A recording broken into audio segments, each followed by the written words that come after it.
Le président américain Joe Biden réunira les 22 et 23 avril 2021 40 leaders mondiaux pour un sommet exceptionnel consacré à l'action climatique.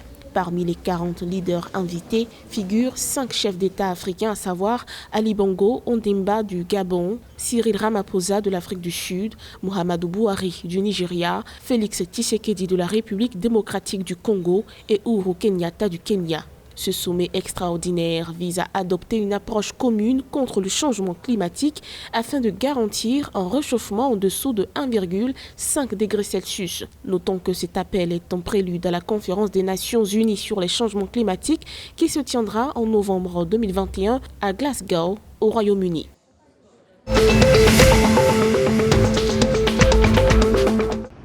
Le Conseil souverain du Soudan et le Mouvement populaire de libération du Soudan ont convenu de séparer l'État et la religion et de former une seule armée nationale à la fin de la période de transition en cours dans le pays. Les responsables ont également convenu de créer un État civil, démocratique et fédéral dans lequel la liberté de religion et de croyance seront garanties à tout le peuple soudanais. En réponse à l'opposition de l'armée, les membres de l'armée populaire de libération du Soudan seront pleinement intégrés dans l'armée soudanaise d'ici la fin de la transition, selon les autorités. Ainsi, une déclaration de principe a été signée le 28 mars 2021 afin de parvenir à un accord de paix global.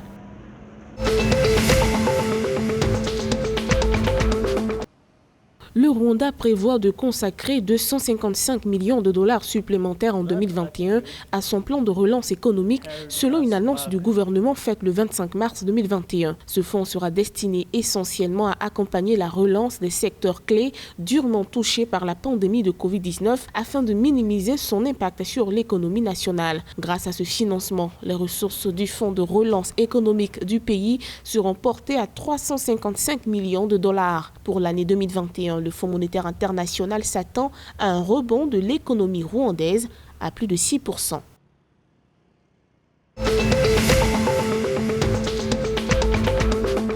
La compagnie aérienne éthiopienne Ethiopian Airlines a réceptionné le 25 mars 2021 son 3e cargo. Il s'agit de la première commande de conversion d'appareils passagers en cargo. Selon la direction, cette nouvelle acquisition devrait répondre à la forte demande mondiale en fret au milieu de la pandémie de Covid-19, tout en renforçant le transport des vaccins. Avec cette acquisition, la flotte cargo d'Ethiopian Airlines comprend désormais 13 avions. Précisons que ce renforcement de la flotte cargo lui a valu d'être désigné partenaire logistique par le PAM, l'OMS et le Fonds des Nations Unies pour l'enfance pour des expéditions de fournitures essentielles à travers le continent africain.